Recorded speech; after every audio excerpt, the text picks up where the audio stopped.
இன்று நாம் பார்க்க போவது அதிகாரம் 6. தலைப்பு இயற்கை என்ற புத்தகம். தீராத பாடங்களின் ஊற்று. வேத புத்தகத்திற்கு அடுத்தபடியாக இயற்கையே நமது பெரிய பாட புத்தகமாக இருக்க வேண்டும். அச்சிடப்பட்ட புத்தகத்தை படிக்க முடியாத குழந்தைகள், பள்ளிக்கூடம் செல்லும் அளவு வளராத குழந்தைகள் இயற்கையிலிருந்து நிறைய பாடங்களை கற்றுக்கொள்ளலாம். மனதை சந்தோஷப்படுத்தக்கூடியவைகளாகவும் அப்பாடங்கள் இருக்கும்.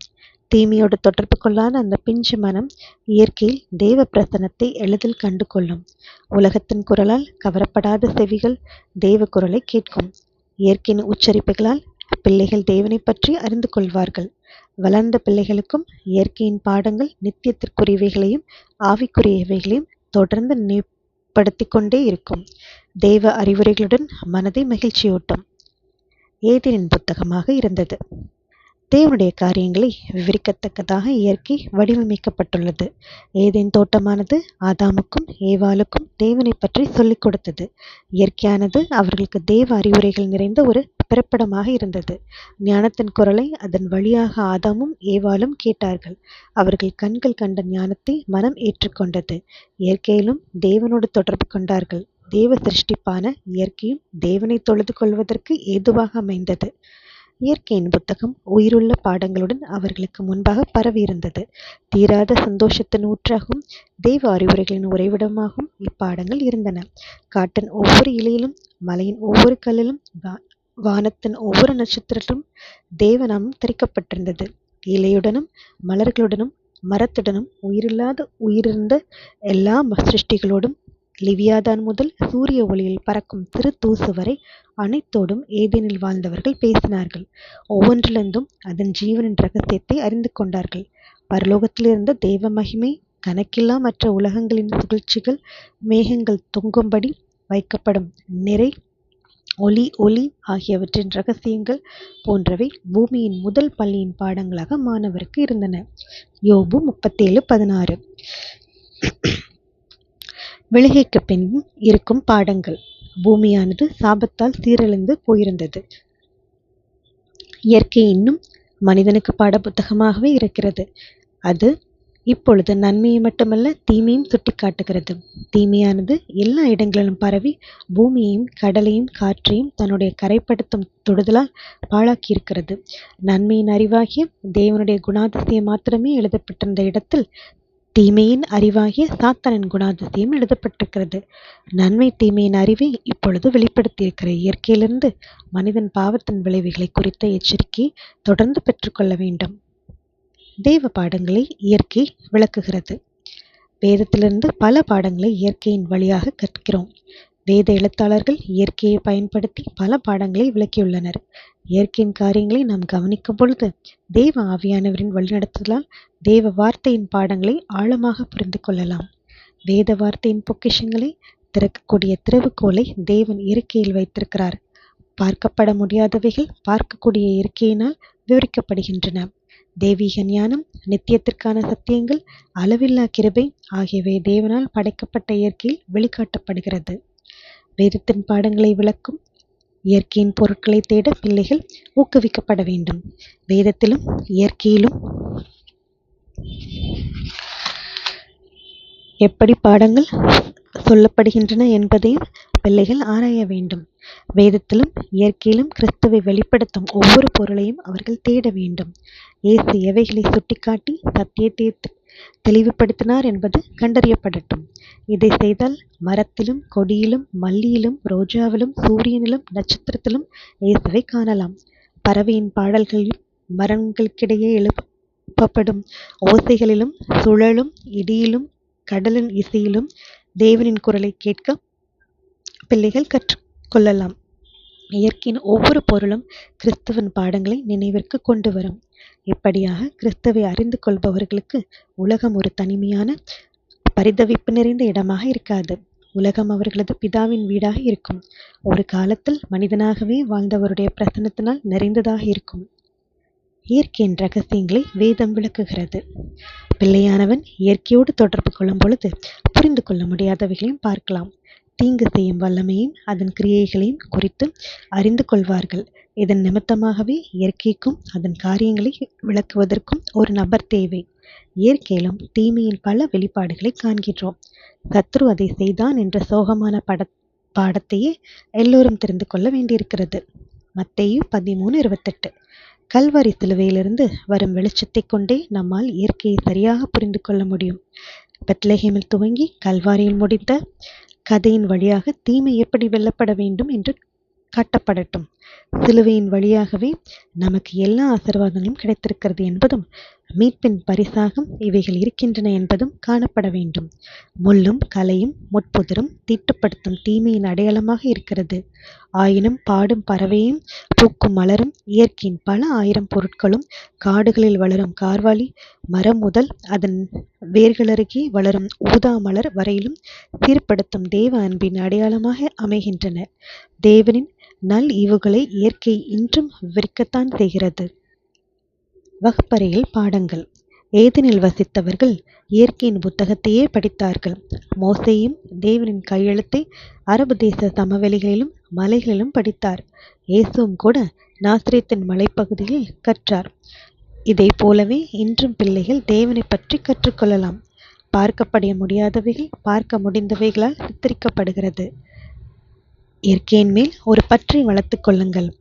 இயற்கையின் அழகான பொருட்களின் மேல் தாயானவள் ஒரு பற்றை வளர்த்து கொள்ள வேண்டும். பிள்ளைகளிடையே இதை வளர்த்துவிட வேண்டும். அவள் தன் பிள்ளைகளுக்கு வானத்தின் மகிமைகளையும் எண்ணிலடங்கா பூமியின் அழகுகளையும் சுட்டி காட்டட்டும். இவைகளை படைத்தவரையும் நினைவுபடுத்தட்டும். இப்படியும் தேவனிடம் பிள்ளைகளின் மனங்கள் வழிநடத்தப்படட்டும். பிள்ளைகளின் இதயங்களில் தேவன் மேல் அன்பும் பக்தியும் உருவாகும். வயல்களும் மலைகளும் இயற்கையின் காட்சி பொருட்களாகும். இவைகளே சிறு பிள்ளைகளின் வகுப்பறைகளாக இருக்க வேண்டும். இவ்வியற்கையின் பொக்கிஷங்களே அவர்களது பாடப்புத்தகம். இப்படியாக சொல்லிக் கொடுக்கப்படும் பாடங்கள் அவர்களால் மறக்கப்படுவதில்லை. பிள்ளைகள் இயற்கையை விரும்பும்படி பெற்றோர் ஊக்குவிக்கும் பொழுது தேவனோடு அவர்களை இணைக்கிறார்கள். தாங்கள் பெற்றுக்கொள்பவைகளை தருபவர் தேவன் என்பதை உணர்வார்கள். இந்த வகையிலும் சத்தியம் என்ற விதை விதைக்கப்படுவதற்கு முன்பு இதயம் என்ற நிலம் பயன்படுத்தப்படுகிறது. அது ஏற்ற காலத்தில் பெரிய அறுவடையை கொடுக்கும். பறவைகளுடன் சேர்ந்து தேவனை துதியுங்கள். சிறு பிள்ளைகள் இயற்கையிடம் அதிகமாக நெருங்க வேண்டும். உலகத்தின் பாணியை பின்பற்றி கட்டப்படாமல் சுதந்திரமாக ஆட்டுக்குட்டிகளைப் போல் சூரிய வெளிச்சத்தில் விளையாடட்டும். உயரமான மரங்களையும் புல்லையும் செடிகளையும் அடிக்கடி பார்க்கட்டும். ஒவ்வொன்றின் அழகான வடிவத்தை அறிந்து கொள்ளட்டும். தேவனது சிருஷ்டிப்பில் அவரது அன்பையும் ஞானத்தையும் காண கற்றுக் கொடுங்கள். அவர்களது இதயம் நன்றியினாலும் சந்தோஷத்தினாலும் களி கூறும். பறவைகளுடன் அவர்களும் சேர்ந்து தேவனை துதிக்கட்டும். அந்த உன்னத ஓவியரின் செய்கைகளை இயற்கையில் கவனிக்க பிள்ளைகளுக்கு கற்றுக் கொடுங்கள். இயற்கையின் உயர் கொள்கைகளை பின்பற்றி அவைகளை தங்களது குணங்களாகவும் மாற்றிக்கொள்ளட்டும்.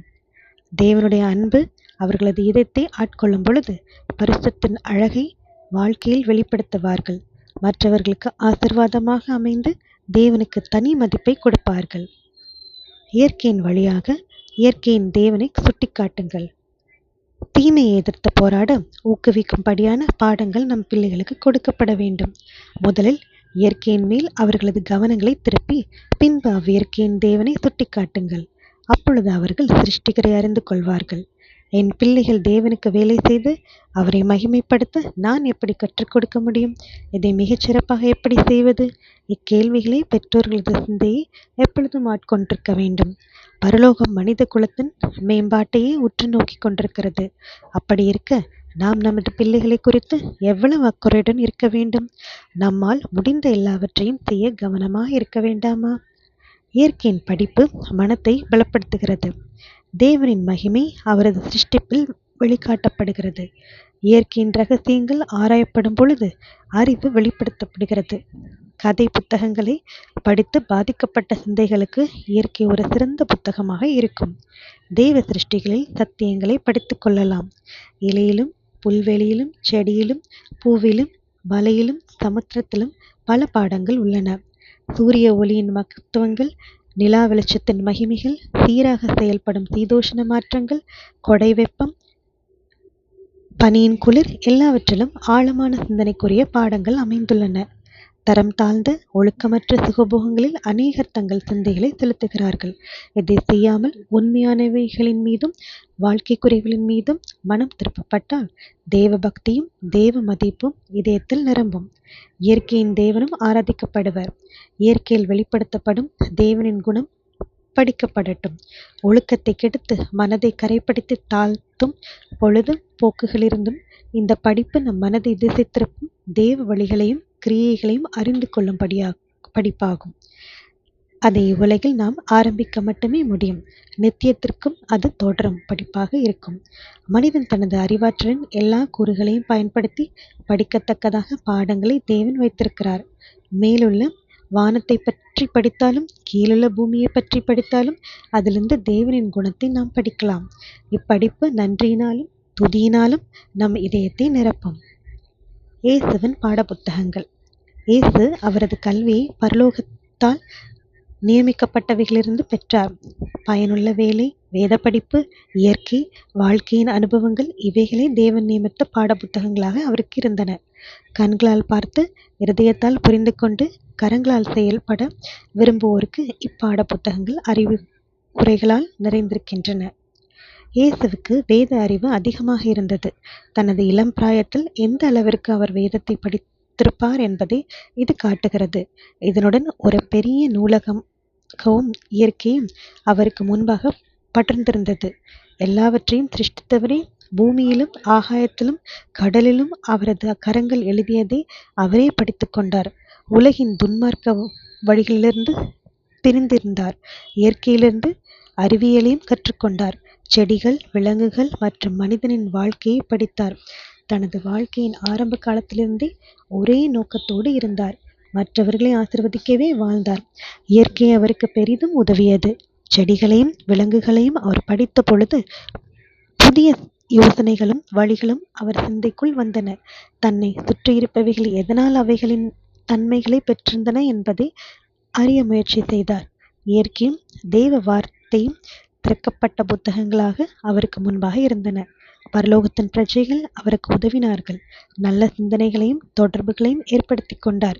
அறிவாற்றல் துவங்கின சமயத்திலிருந்து கிருபையிலும் சத்தியத்தின் அறிவிலும் வளர்ந்து கொண்டே இருந்தார். இயேசுவானவர் பெற்ற கல்வியையும் அறிவையும் பிள்ளையும் பெற்றுக்கொள்ளலாம். தேவ வார்த்தையின் வழியாக தேவனை அறிந்து கொள்ள நாம் முற்பட வேண்டும். தேவதூதர்கள் நமக்கருகே வந்து நின்று நம்மை பலப்படுத்துவார்கள். நமது குணங்கள் உயர்த்தப்பட்டு சுத்திகரிக்கப்படும். இப்பாடங்களை மற்றவர்களுக்கு புகட்டினார். இயேசு கிறிஸ்து ஒரு உயரிய ஆசாரியராக தனது செய்திகளை கேட்பவர்களை இயற்கையோடு தொடர்பு கொள்ள செய்தார். சிருஷ்டிப்பிலிருந்து வரும் தேவ குரலை கேட்டு மனமிலகி அவர் சொல்வதை கேட்க அவர்களை ஆயத்தப்படுத்தினார். இயற்கையில் அவர்கள் பார்த்த காட்சிகளின் ஆவிக்குரிய பாடத்தை அவர்கள் கற்றுக்கொள்ள உதவினார். ஊமைகளை கொண்டு பல பாடங்களை சொல்லிக் கொடுத்தார். இயற்கையின் தாக்கத்திற்கு அவரது ஆவி எந்த அளவிற்கு திறக்கப்பட்டதாய் இருந்தது என்பதை நாம் புரிந்து கொள்ளலாம். அனுதின வாழ்க்கையின் காட்சிகளை வைத்து ஆவிக்குரிய பாடங்களை கற்றுக் கொடுப்பதில் ஆகாயத்து பறவைகள், புஷ்பங்கள், விதைப்பவனும் விதையும், மேய்ப்பன், ஆடுகள் போன்ற இயற்கை காட்சிகளை பயன்படுத்தி அளவில்லா சத்தியத்தை விளக்கினார். வாழ்க்கையின் அனுதின அலுவல்களிலிருந்தும் பாடங்களை கொடுத்தார்.